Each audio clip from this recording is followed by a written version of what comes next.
በፊልሙ መጀመሪያ ላይ ዴህዩን የተባለ ወንድ እናያለን። ዴህዩን አበባ ይዞ ፍቅረኛውን ሊያገኛት ነበረ። ነገር ግን በመንገዱ ላይ ድመት የሆነ ነገር ውስጥ ተጣብቃ ስላየ ድመቷን ይረዳታል።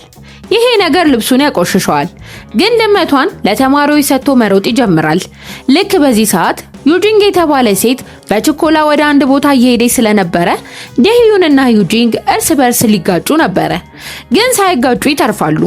ይሄኔ ሁለቱም እርስ በርስ ይተያያሉ።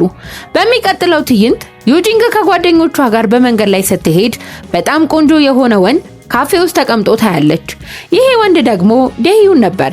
ግን በዚህ ሰዓት አውቶቡስ ስለመጣ ስለዚህ ዩጂንግ ከጓደኞቿ ጋር ትሄዳለች። ዴህዩን ከፍቅረኛው ጋር ስለተቀመጠ ፍቅረኛው በጣም ጥሩ ሰው እንደሆነ ግን ለሷ እንዳልተፈጠረ ነግራው አሻንጉሊት ትሰጠዋለች። ከዚህ በኋላ ተለያይታው ስለሄደች ዴህዩን አዝኖ መጠጣት ይጀምራል። ይሄኔ ዩጂንግ ከጓደኞቿ ጋር ልታጨስ ስትል ሲጋራ ያልቀባቸዋል። በዚህ ሰዓት ዴህዩንን ወደ እነሱ ሲመጣ ታየዋለች። ዴህዩን ፍቅረኛው የሰጠችውን አሻንጉሊት ወደ ቆሻሻ መጣያ ውስጥ ጥሎ መሄድ ሲጀምር ዩጂንግ ወደ አጠገቡ ሄዳ ሲጋራ ከሱቅ እንዲያመጣላት ትጠይቀዋለች። ዴህዩን ግን እብድ እንደሆነ ተናግሮ መሄድ ይጀምራል። ዩጂንግም አስቆመው በጣም ጥሩ ሰው እንደሚመስል እንዲረዳት ትጠይቀዋለች። ስለዚህ ዴህዩን በንዴት እሱ ጥሩ ሰው እንዳልሆነ በጣም መጥፎ ሰው እንደሆነ ይነግራታል። ዩጂንግ ግን ምንም ሳትፈራ በጣም ረጋ ብላ ስለጠየቀችው ዴህዩን ከሲጋራ ይልቅ ሌላ ነገር ገዝቶ ሲጋራ ለጤናዋ ጥሩ እንዳልሆነ እንድታቆም እየተናገረ ያመጣላታል።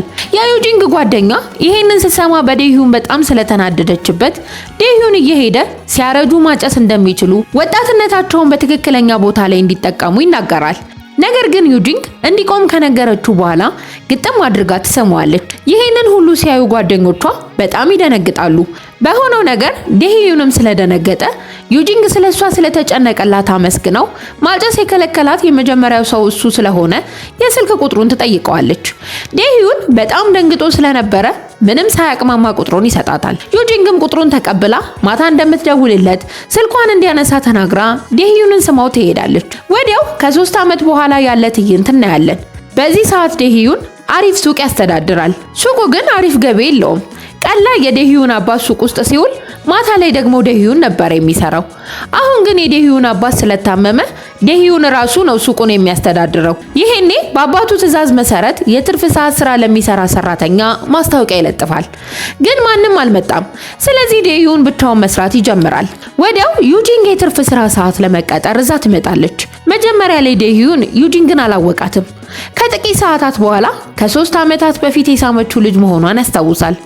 ዩጂንግ ግን ሆን ብላ ምንም እንደማታውቀውና ስራዋን እየሰራች ነው። ዴህዩንም ይሄንን ነገር ስላስተዋለና ጥሩ ሴት ናት ብሎ ስለማያስብ ስራውን ሊቀጥራት አልፈለገም። ስለዚህ ላለመቅጠር ብዙ ሰበብ ይደረድራል። ግን የትኛውም ሰበብ አልጠቀመውም። በዚህ ነገር ዴህዩን እንቅልፍ ሊወስደው ስለነበረ ዩጂንግ ሻይ ይዛለት መታ ሻዩን ትሰጠዋለች። ዴህዩን ሻዩን እንደጠጣው እዛው ይተኛል። ከተወሰነ ሰዓታት በኋላ ዴህዩን ሲነቃ ሱቅ ውስጥ ብዙ ሰዎችን ስላየ በዚህ ነገር በጣም ይጨነቃል። በሌላ በኩል ዩጂንግ ሱቁን እያስተዳደረች ስለነበረ ዴህዩን ወደ አጠገቧ ሮጦ ይሄዳል። ዩጂንግም ከነገ ጀምራ ስራ መጀመር እንደምትችል ትጠይቀዋለች። ዴህዩን ግን ነገ ሌላ ሰው ቃለ መጠይቅ ስለሚያደርግ እንደሚያሳውቃት ይመልስላታል። ይሄንን ስትሰማ ዩጂንግ የምታለቅስ አስመስላ ነገ ለቃለ መጠይቅ ለሚመጣው ሰው እንደምታዝን ምክንያቱም ይሄንን ስራ እንደምታገኝ 100% እርግጠኛ እንደሆነ ተናግራ መሳቅ ትጀምራለች። ይሄንን ሳይ ዴህዩን ከቀጠራት በኋላ ለማባረር የሆነ ስህተት እንደሚያገኝባት ስላሰበ ዩጂንግን ለእናቱ አስተዋውቋት በሱቃቸው ውስጥ እንደተለማማጅ እንደምትሰራ ይነግራታል። ምክንያቱም ጥሩ ስራ ከሰራች ብቻ ነው የምትቀጠረው።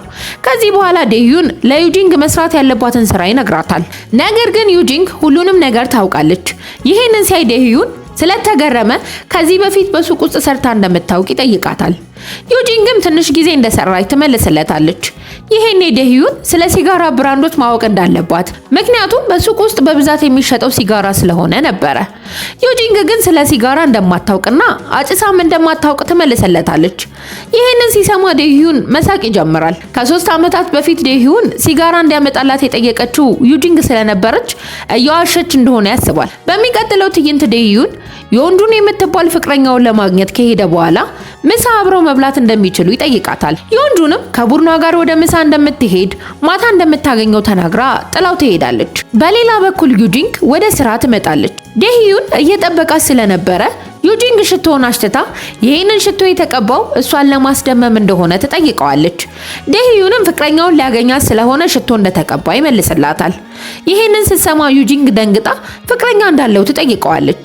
ዴህዩንም ፍቅረኛ እንዳለው ግን ለምን በጣም እንደተናደደችና እንደቀናች ስለጠየቃት ዩጂንግ ለፍቅረኛው መጥፎ ስሜት እንደተሰማት ትነግረዋለች። ዴህዩንም ለምን መጥፎ ስሜት እንደተሰማት ይጠይቃታል። ዩጂንግ ምክንያቱም በየቀኑ ስለሚያያት እሷን የሚወድበት ቀን እንደሚመጣ ስለዚህ ከሷ በፊት ይቅርታ እንዲጠይቃት ትነግረዋለች።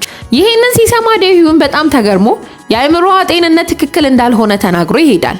ዩጂንግ ስለ ዴህዩን ፍቅረኛ ስለሰማች በጣም አዝናለች። በሚቀጥለው ትዕይንት ዴህዩን ወደ ሆቴሉ ሲሄድ ዮንጁን ከሷ ጋር ስፖርት እንዲሰራ እንደጠራችው ያውቃል። ዴህዩን ግን ሌላ ነገር እያሰበ ነበረ። ስለዚህ ቅር ተሰኝቷል። ወዲያው ስፖርት መስራት ስለጀመረ ዩጂንግ ዴህዩንን ለመረበሽ ብዙ መልእክቶችን ትልካለች። ዴህዩን እነዚህ መልእክቶች ሲያነብ የጻፈችው በሱቅ ውስጥ ስለምታደርገው ነገር፣ ስንት ደንበኞች እንደመጡ፣ ምን እንደገዙና ሁሉንም ነገር ጽፋለች። ይሄንን ሲያነብ ዴህዩን መሳቅ ይጀምራል። ይሄኔ ዮንጁ ከማን ጋር መልእክት እየተላላከ እንደሆነ ትጠይቀዋለች። ዴህዩንም ከስራ ባልደረባው ጋር እየተነጋገረ እንደሆነ ይነግራታል። ልክ በዚህ ሰዓት ዴህዩን ከጓደኛው ዳልሺክ ይደወልለታል። ዳልሺክ ዩጂንግ ከጓደኞቿ ጋር ሱቅ ውስጥ እየተገባበዘች እንደሆነ ይነግረዋል። ዴህዩን ይሄንን ሲሰማ ለዮንጁን የትርፍ ጊዜ ሰራተኛው ከጓደኞቿ ጋር ሱቅ ውስጥ የሆነ ስህተት እየሰሩ ስለሆነ ወደ ሱቅ መሄድ እንዳለበት ነግሯት ይሄዳል። ዴህዩን ሱቅ እንደደረሰ ዩጂንግ ከጓደኞቿ ጋር እየጠጣች ስለነበረ ዛሬ እንደማያዝንላትና ከስራ እንደሚያባርራት እያሰበ ወደ አጠገቧ ይሄዳል። ዩጂንግም ስታየው ቶሎ እንደመጣ ናፍቋት እንደነበረ ትነግረዋለች። ዴህዩን ግን ሊያባርራት ስለፈለገ እንደመጣ ይናገራል። ይሄኔ ዩጂንግ ዴህዩንን ጎትታ ወደ ጓደኞቿ ጋር ወስዳ ጓደኞቿን እንዲተዋወቃቸው ትነግረዋለች። ከዚህ በኋላ ከመጠን በላይ ስለጠጣች እዛው ትተኛለች። ይሄኔ ዴህዩን ጓደኞቿን እየተቆጣ ለምን ወደ ሱቁ እንደመጡ ይጠይቃቸዋል። ዴህዩንን በቃላቸው አጥምደው እንዲጠጣ ያስገድዱታል። ስለዚህ ዴህዩን በጣም ብዙ ይጠጣል። ዮንጁን ይሄንን ሁሉ ታክሲ ውስጥ ተቀምጣ ካየች በኋላ በቁጣ ከነዚህ ሴቶች ጋር ለመዝናናት ብቻዋን ትቷት እንደሄደ ተናግራ ከሱቁ በንዴት ትወጣለች። እየጠጡ ያለ የዩጂንግ ጓደኞች አንድ ነገር ስለነገሩት ይሄንን ሲሰማ ዴህዩን ተገርሞ እዛው ሰክሮ ይተኛል። ከተወሰነ ጊዜ በኋላ ዩጂንግ ስለነቃች ዴህዩንን ለማንቃት ትሞክራለች፣ ግን አልተነሳም። በዚህ ሰዓት ጓደኞቿ ለዴህዩን እሱ ጋር ለመስራት ለምን እንደመጣች ሁሉንም ነገሮች እንደነገሩት ይነግሯታል። ይሄንን ስትሰማ ዩጂንግ ተናዳ ዴህዩንን ሱቅ ውስጥ ወዳለ ክፍል ውስጥ ወስዳው እንቅልፉን እንዲተኛ ታደርገዋለች። በዚህ ሰዓት ዴህዩን እያየችው እዛ የመጣችው ሁልጊዜ እሱን ለማየት እንደሆነ ትናገራለች። ይሄኔ ዴህዩን እጁን እንደያዘችው እንድትቆይ ስለተናገረ ዩጂንግ ትይዘዋለች። ዩጂንግ በሰማችው ነገር በጣም ደስተኛ ብትሆንም ወዲያው ዴህዩን ዮንጁን ብሎ ስለጠራት ዩጂንግ ተናዳ ዴህዩንን በጥፊ መታው። ከዛ በንዴት ትወጣለች። በሚቀጥለው ትዕይንት ዩጂንግ ቤቷ ውስጥ ተኝታ እናያለን። አጠገቧ ከ3 ዓመት በፊት ዴህዩን የጣለው አሻንጉሊት አለ። ዩጂንግ ትላንት ማታ በተከሰተው ነገር አሁንም በጣም ተናዳለች። በሌላ በኩል ዴህዩን ወደ ሱቅ ሲሄድ እዛ ብዙ ደንበኞችን ያያል። ይሄኔ ዩጂንግ ስትሰራ አይቶ ትላንት ማታ የሆነውን ያስታውሳል። በዚህ ሰዓት የዩጂንግ ጓደኞች ለዴህዩን ከ3 ዓመት በፊት ዩጂንግ ስትስመው የመጀመሪያ መሳሟ እንደነበረ የነገሩትን ያለፈ ትዕይንት እናያለን። ይሄኔ ዴህዩን እየሳቀ ለምን እንደሳመችው እንደምትወደው ይጠይቃቸዋል። ጓደኞቹም እንደምትወደው ስለመለሱለት ዴህዩን ይደነግጣል። ቀጠል አድርገው የዩጂንግ ጓደኞች እሱን ከሳመችው በኋላ ሌላ ሰው እንዳልሳመ እሱን ለመጀመሪያም ለመጨረሻም ጊዜ እንደሳመችው ይነግሩታል። ወደ አሁኑ ትዕይንት ስንመለስ ዴህዩን ራሱን አረጋግቶ እዚያ የመጣው ዩጂንግን ሊያባርራት እንደሆነ ይናገራል። ይሄኔ ዩጂንግ ዴህዩንን አይታ በምልክት ሰላምታ ሰጥታው ዛሬ ብዙ ደንበኞች እንደመጡና ሽያጩን በጣም እንደጨመረ ትነግረዋለች። ስለዚህ ዴህዩን ወደ ውስጥ ገብቶ ለዩጂንግ በቁጣ ትላንት ጓደኞቿ ወደ ሱቅ እንደመጡና እንዳልከፈሉ ስለዚህ ከዚህ ስራ ሊያባርራት እንደመጣ ይነግራታል። ይሄንን ስትሰማ ዩጂንግ ጓደኞቿ ወደ ሱቁ የመጡት ጥሩ ገቢ እንዲያገኝ እንደሆነና የተጠቀሙትን ሁሉ እንደከፈሉ ትመልስለታለች። ዴህዩንም ከከፈሉ ገንዘቡ የት እንዳለ ይጠይቃታል። ዩጂንግም ኪስ ውስጥ እንደሆነ ትነግረዋለች። ይሄኔ ዴህዩን እጁን ኪስ ውስጥ ሲያስገባ ብዙ ገንዘብ ያገኛል። ይሄንን ሲያይ ዴህዩን ይገረማል። ስለዚህ የዩንጂንግ ጓደኞች ገንዘቡን በዴህዩን ኪስ ውስጥ እንዳስቀመጡና በዛው ጊዜ ዴህዩን ሲደንስ እንደነበረ እናውቃለን። ዴህዩን ግን እነዚህ ነገሮች ስለረሳቸው በዚህ ምክንያት በጣም ያፍራል። በሚቀጥለው ትዕይንት የዩንጂንግ ጓደኞች ዴህዩን ሱቅ ውስጥ ሲጨፍርበት የነበረውን ቪዲዮ ይልኩላታል። በዚህ ሰዓት ዴህዩን ቤቱ ቁጭ ብሎ ዩጂንግ ሱቅ ውስጥ ምን እያደረገች እንደሆነ ያሰበ ስለሆነ በካሜራው ዩጂንግን ያያታል። ዩጂንግ እየጨፈረች ነው። የምትጨፍረው ደግሞ ከዴህዩን ጋር ተመሳሳይ የሆነ ዳንስ ነበረ። ዴህዩን ይሄንን ሲያገርሙት ይስቃል። አሁን ዴህዩንና ዩጂንግ ሁለቱም አብረው ፈገግ ብለው ሲጨፍሩና እርስ በርስ ሲሳሳሙ እናያለን። ነገር ግን ይሄ የዩጂንግ ህልም ብቻ ነበረ። ይሄኔ ዩጂንግ ከህልሟ ትነቃለች። በዚህ ሰዓት 3 ሰዎች ወደ ሱቅ ገብተው ዩጂንግን በጣም በሚያስጠላ መንገድ ካወሯት በኋላ ገንዘብ ይወረውሩባታል። በዚህ ነገር ዩጂንግ በጣም ተናዳለች። ግን በሷ ምክንያት ዴህዩን ችግር ውስጥ እንዲገባ ስላልፈለገች ራሷን ትቆጣጠራለች። ከተወሰነ ጊዜ በኋላ እነዚህ 3 ሰዎች ምግባቸውን ጨርሰው ጠረጴዛውን ሳያጸዱ ስለሄዱ ዩጂንግ እንደገና በጣም እንድትናደድ አድርገዋታል። ግን በድጋሚ ራሷን ትቆጣጠራለች። በማግስቱ ዩጂንግ ወደ ሱቁ ስለመጣች ዴህዩን ዛሬ አንድ ዕቃ ስለሚመጣ እንድትቀበል ይነግራታል። ዩጂንግም ዕቃው ምን እንደሆነ ትጠይቀዋለች። ዴህዩን ምንም ሳይናገር ዝም ብሎ ካያት በኋላ ዛሬ በጣም የተለየች እንደምትመስል ብዙ ደንበኞች ዛሬ ወደ ሱቁ ይመጣሉ ብሎ እንደሚያስብ፣ ስለዚህ የዛሬው ፈተና 200 ደንበኞች ወደ ሱቁ መምጣት እንዳለባቸው መሆኑን ይነግራታል። ዩጂንግ ይህንን ፈተና ስለተቀበለች ዴህዩን ከዛ ይሄዳል። ልክ በዚህ ሰዓት የዩጂንግ ጓደኛ ሁዋንግ እዛ ትመጣለች። ስለዚህ ዩጂንግና ሁዋንግ ተቀምጠው ማውራት ይጀምራሉ። ከዚህ በኋላ አንዳንድ ደንበኞች ይመጣሉ። እነዚህ ሰዎች ባለፈው ምሽት መጥተው ዩጂንግን ያስቸገሯት ሰዎች ነበሩ። ዛሬም እነዚህ ሰዎች 1000 ዩዋን ብቻ ዋጋ ያላቸውን ዕቃዎች ይገዛሉ። ነገር ግን ብዙ ዕቃዎችን ሰርቀው ይሄዳሉ። ዩጂንግ ሲሰርቁ ስታይ በጣም ስለተናደደች ሁዋንግ እንድትረጋጋ ትነግራታለች። ግን ዩጂንግ ለሁዋን ለተወሰነ ጊዜ ሱቁን እንድታይላት ቶሎ እንደምትመለስ ተናግራ 3ቱን ሰዎች ተከትላ ሄዳ ከሱቁ ለሰረቁት ዕቃ እንዲከፍሉና ድጋሚ እንዳይሰርቁ ትነግራቸዋለች። ነገር ግን እነዛ 3 ሰዎች ለመመለስ ፈቃደኛ ስላልሆኑ ዩጂንግን በጣም ተናዳ ትደበድባቸዋለች። ይሄኔ ዳልሺክ እያየ ስለነበረ ለዴህዩን ደውሎ ሁሉንም ነገር ሊነግረው ሲል ዩጂንግ ወደ አጠገቡ ስለመጣች ዳልሺክ ምንም እንዳላየ ይነግራታል። ስለዚህ ዩጂንግ ዳልሺክን ለዴህዩን አንድ ነገር ቢነግረው ጥሩ እንደማይሆን በመናገር ታስፈራራዋለች። በሚቀጥለው ትዕይንት ዴህዩን ወደ ሱቅ ሲመጣ ሹራብ ያገኛል። በዚህ ሰዓት ከዮንጁን ይደወልለታል። ስለዚህ ከሷ ጋር ማውራት ይጀምራል። ዩጂንግ ግን በጣም ትናደዳለች። ይሄኔ ዴህዩን ለዮንጁ ነገ የአባቷ የልደት ቀን ስለሆነ እሱን አግኝቶ መልካም ልደት ለማለት ሹራብ እንደገዛለት ይነግራታል። ይሄንን ስትሰማ ዮንጁ አባቷ ደህና ስላልሆነ ልደቱን ቤታቸው ውስጥ ብቻ እንደሚያከብሩ ትመልስለታለች። ዴህዩን በዚህ ዓመት አባቷ ማግኘት እንደማይችል ስለጠየቃት ዮንጁ ይቅርታ ጠይቀው በቅርቡ እንደምታስተዋውቀው ትነግረዋለች። በሚቀጥለው ትዕይንት ላይ ዴህዩን ዩጂንግን ቀደም ብሎ ወደ ሱቁ ስለጠራት ዩጂንግ ዛሬ ለምን ቀደም ብሎ ወደ ሱቁ እንደጠራት ትጠይቀዋለች። ዴህዩን ዛሬ ወደ ስብሰባ መሄድ እንዳለበት ይነግራታል። ዩጂንግ በሐሳቡ ተስማምታ ነገ አንዳንድ የምታደርጋቸው ነገሮች ስላሉ ወደ ስራ እንደማትመጣ ትነግረዋለች። ከዚህ በኋላ ዴህዩን ጓደኞቹ ወደሚገኙበት ስብሰባ ይሄዳል።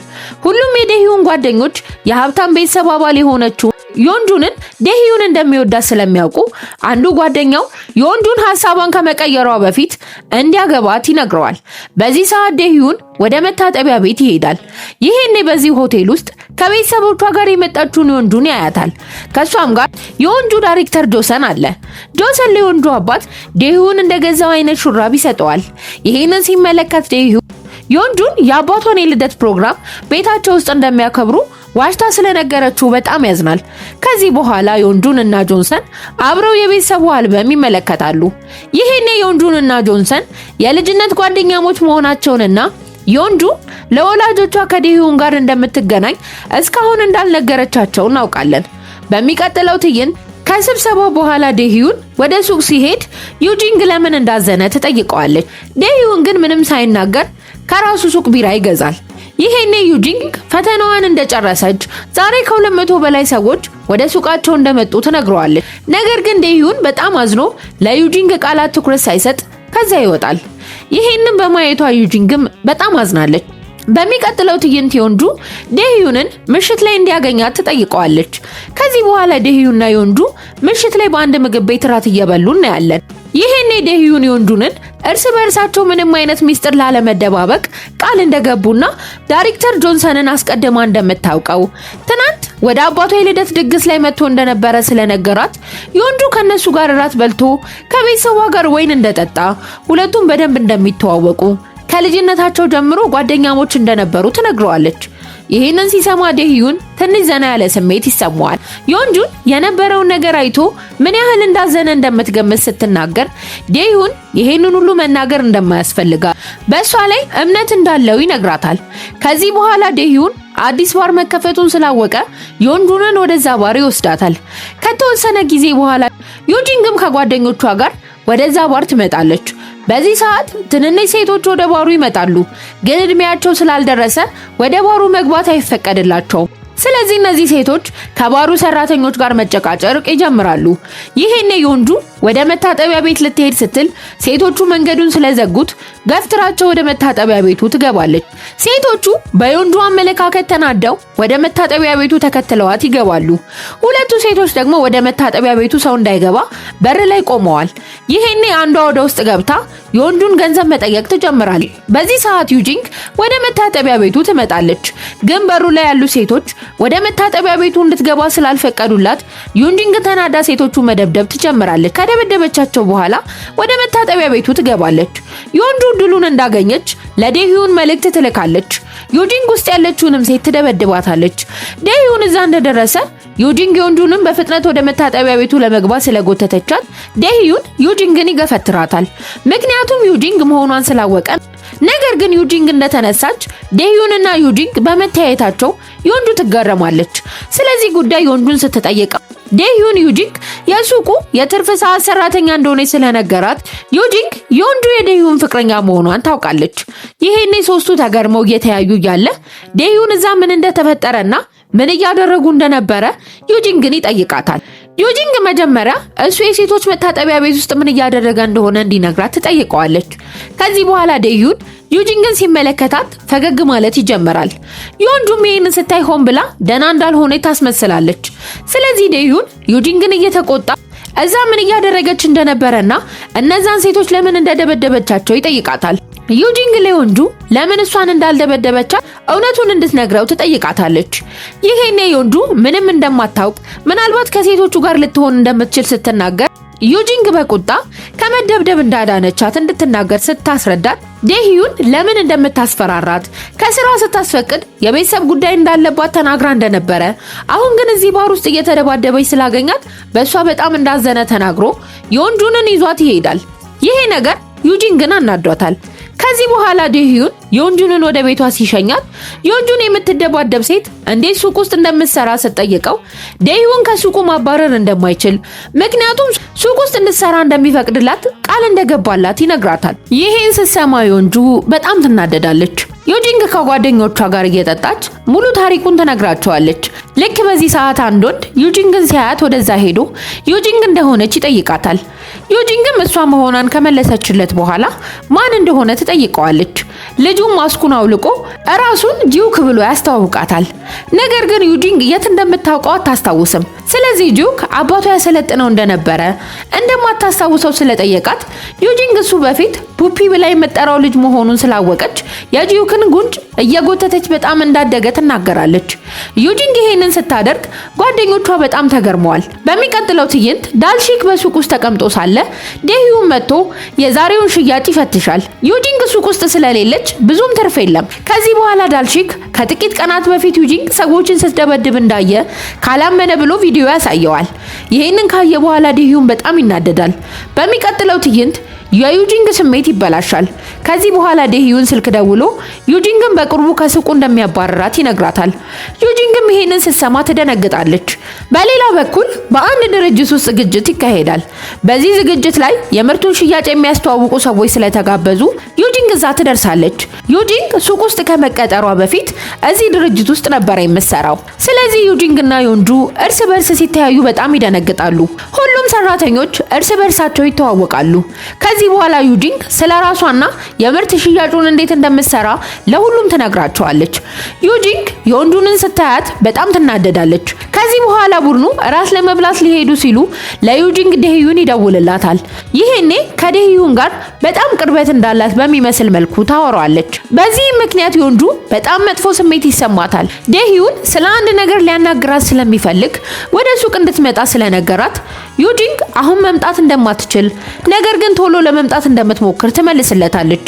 ይሄንን ያለችው ዴህዩን ሊያባርራት እንደሆነ አስባለች። ስለዚህ በመልሷ በጣም ተደስታለች። መላው ቡድኑ ለእራት እንደወጣ ዮንጁ ዩጂንግን ከሽያጭ ስራ ብዙ ገንዘብ እያገኘች አሁንም ሱቅ ውስጥ ለምን እንደምትሰራ ትጠይቃታለች።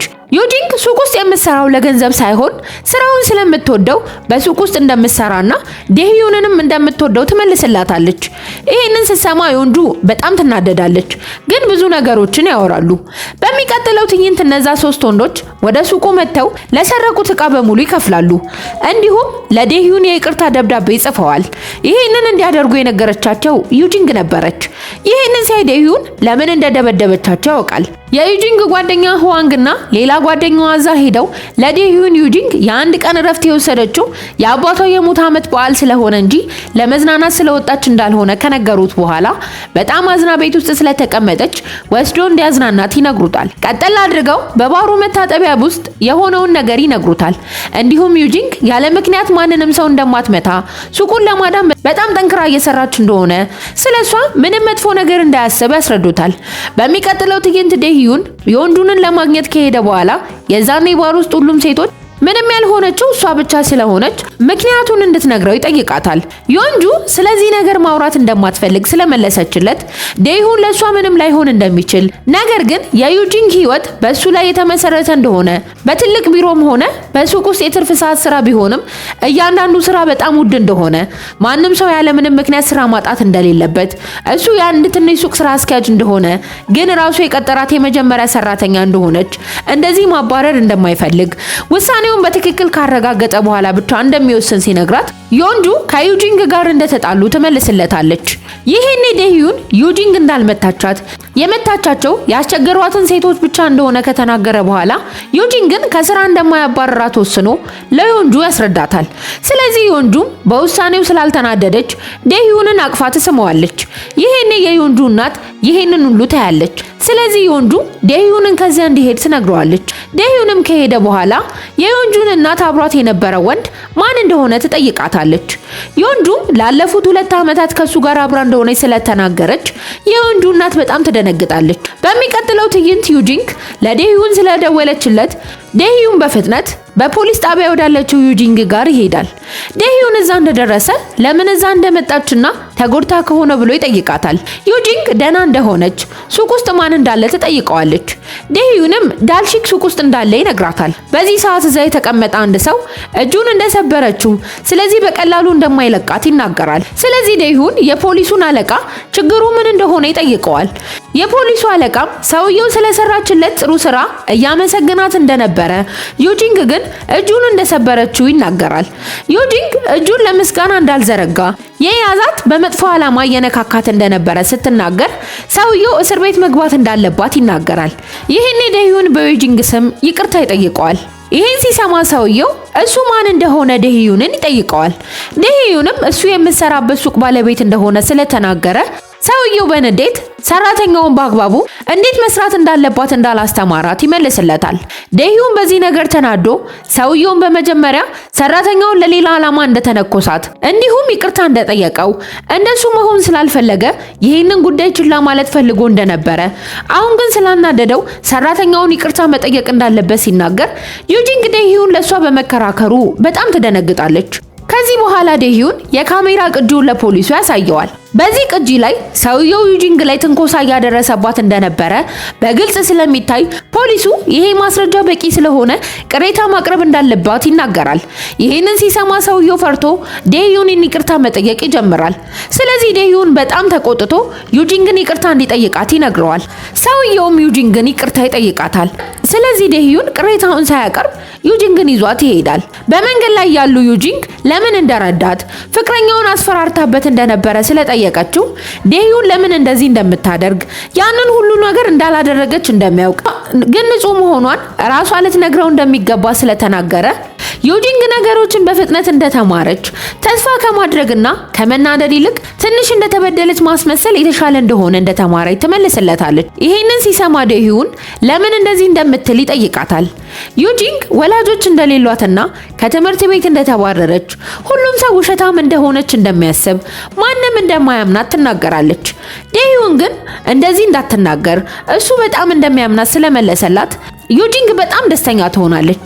ከዚህ በኋላ ዴሂዩን ባር ውስጥ ለተፈጠረው ነገር ይቅርታ ይጠይቃታል። ዩጂንግ ግን በዮንጁ እንደምትቀና ምክንያቱም በሷ ምክንያት ይቅርታ የሚጠይቅ ሰው ስላላት እንደምትቀና ትናገራለች። ዴሂዩን ዩጂንግን ለምን ያንን ሰው እንደመታችው ከጠየቃት በኋላ በቀጥታ ለፖሊስ ሪፖርት ማድረግ እንደነበረባት በመናገር ይቆጣታል። ይሄንን ስታይ ዩጂንግ ለምን እሷን እንደሚቆጣ ስለጠየቀችው ዴሂዩን እንዳልተቆጣት እየመከራት ብቻ እንደነበረ ይነግራታል። በቀጣይስ ምን ሆነ ምን ተፈጠረ ለሚለው መልስ በክፍል 2 ስለምታገኙት ቻናሉን ሰብስክራይብ በማድረግና የደውል ምልክቷን በማብራት ቤተሰቡን ተቀላቀሉ።